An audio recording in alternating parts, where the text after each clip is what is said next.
छत्तीसगढ़ में किसानों से जुड़ी बहुत बड़े घोटाले की खबर सामने आई है। किसान क्रेडिट कार्ड योजना के अंतर्गत छत्तीसगढ़ में 646 करोड़ रुपए से ज्यादा का घोटाला हुआ है, जिसकी शिकायत की गई है। शिकायत के बाद एक्शन हुआ है और अब ईओडब्ल्यू इसकी जांच करने जा रहा है। सरकारी बैंकों में किसान क्रेडिट कार्ड लोन के नाम पर 646 करोड़ रुपए की गड़बड़ी सामने आई है। समितियों ने किसानों के नाम पर फर्जी लोन लिया, फिर बैंक के अफसरों से मिलीभगत करके उस लोन को बचत खाते में भेजा। इसके बाद कुछ खातों में राशि म्यूल अकाउंट में ट्रांसफर किया गया, कुछ राशि को फर्जी वाउचर बताकर कैश भी निकाला गया। मामले का खुलासा होते ही प्रदेश में हड़कंप मच गया है और अब इसकी जांच ईओडब्ल्यू से करवाई जाएगी, जिसके बारे में छत्तीसगढ़ के सहकारी बैंक के अध्यक्ष ने जानकारी दी है। और जो गबन घोटाले केसीसी के माध्यम से हो रहे हैं, मुझे बताते हुए आपको ये बात खुशी होती है कि अब केसीसी अकाउंट को ब्लॉक कर दिया गया है और अब केसीसी से किसी प्रकार का घोटाला नहीं होगा। जिन्होंने गबन घोटाला किया है वो सारे पकड़े जाएंगे और हम ईओडब्ल्यू को उन गबन घोटालों की जांच देने के लिए अग्रसर है। जो किसान लोन नहीं लेते थे उन्हीं का चिन्हांकन किया गया और उसके बाद उन्हीं को गड़बड़ी का शिकार बनाया गया है। फिलहाल इस मामले पे जांच शुरू हो गई है और देखना होगा कि जांच में कौन कौन दोषी पाया जाता है और उनके ऊपर किस तरह की कार्रवाई आने वाले दिनों पर होती है। सूरजपुर जिले के उमापुर धान खरीदी केंद्र से एक चौंकाने वाली तस्वीर सामने आई है, जहां धान की तौलाई को लेकर किसान और हमाल आपस में भिड़ गए। लात घूसे चले, मारपीट का वीडियो सोशल मीडिया पर जमकर वायरल हो रहा है। धान खरीदी केंद्र में व्यवस्था की पोल खोलती ये तस्वीरें सूरजपुर के उमापुर केंद्र की है। यहाँ धान की तौलाई में हो रही देरी से नाराज किसान के पुत्रों ने जब सवाल उठाए तो हमालों से विवाद इतना बढ़ गया कि बात हाथापाई तक पहुँच गई। लात घूसे चले और देखते ही देखते खरीदी केंद्र रण क्षेत्र में तब्दील हो गया। हालांकि वायरल वीडियो में दोनों पक्षों की आक्रामकता साफ नजर आ रही है। सबसे बड़ा सवाल समिति प्रबंधक की भूमिका पर उठ रहा है। पूरा विवाद होते रहने के दौरान प्रबंधन अपने ऑफिस में बैठे रहे और मामला शांत कराने की कोई कोशिश नहीं की। अब सवाल ये है कि क्या धान खरीदी केंद्रों पर किसानों की समस्याओं की सुनवाई होगी और क्या लापरवाही बरतने वाले अधिकारियों पर कार्रवाई होगी। फिलहाल मारपीट का वीडियो सोशल मीडिया पर वायरल है और प्रशासन की कार्य प्रणाली पर सवाल खड़े कर रहा है। बस्तर की लाइफलाइन कहलाने वाली राष्ट्रीय राजमार्ग 30 इन दिनों अपनी अंतिम सांसें गिन रही है।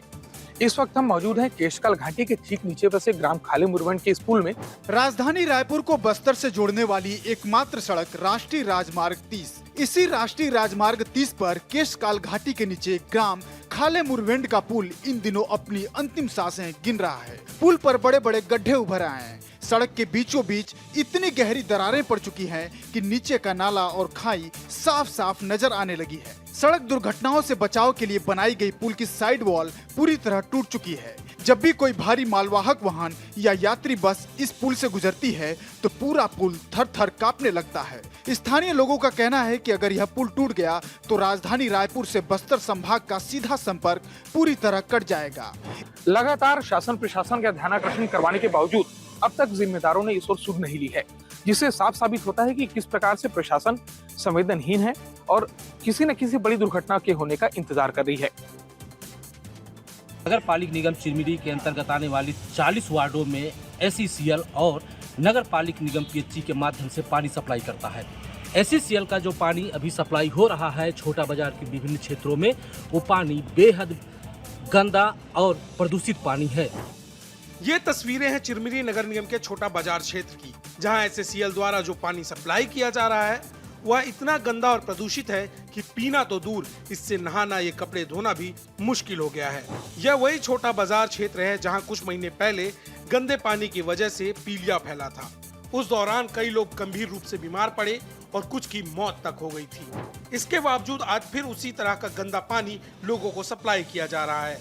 सबसे चिंताजनक बात यह है कि इस पूरे मामले पे ना तो एसईसीएल के अधिकारी कोई ध्यान दे रहे हैं और ना ही नगर निगम पालिका चिरमिरी की ओर से कोई ठोस कार्रवाई दिखाई दे रही है। देखने वाली बात होगी कि आखिर छोटा बाजार चिरमिरी में प्रदूषित और गंदा पानी जो सप्लाई हो रहा है उस पर कब सुधार हो पाता है।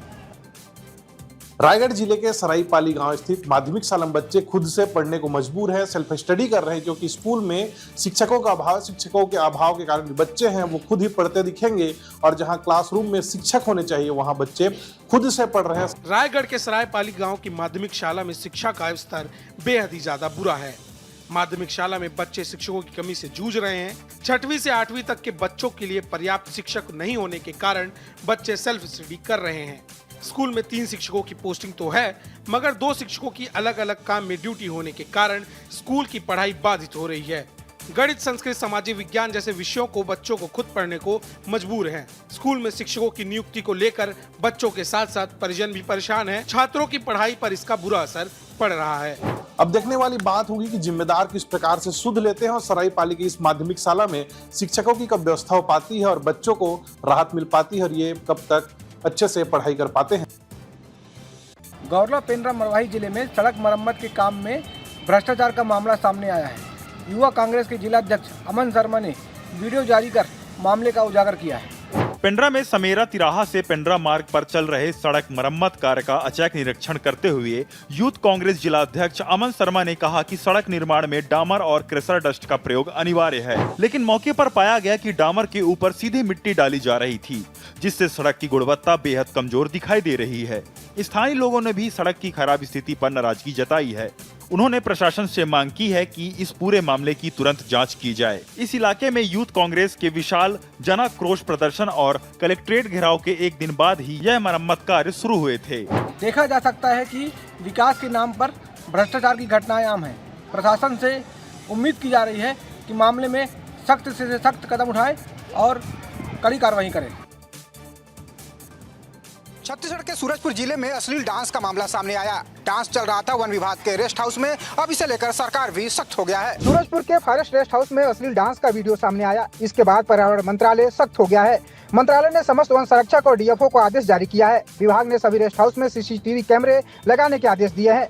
भविष्य में इस तरह की घटना होने पर संबंधित अधिकारियों पर कड़ी कार्रवाई के भी आदेश दिए गए हैं। बता दें कि कुमेली रेस्ट हाउस के अंदर अश्लील डांस का वीडियो सामने आया। वीडियो वायरल होने के बाद सरगुजा सीसीएफ दिलराज प्रभाकर ने डिप्टी रेंजर और फॉरेस्टर को सस्पेंड कर दिया है। तत्कालीन रेंजर को भी विभाग ने नोटिस जारी किया है। बहरहाल सवाल इस बात का है कि आखिर जिम्मेदार अधिकारी अगर ऐसी अशोभनीय हरकत करें तो कार्रवाई तो बनती है, लेकिन आने वाले दिनों में ऐसी स्थिति न बने, इसे लेकर भी प्रशासन और सरकार को सोचने की जरूरत है।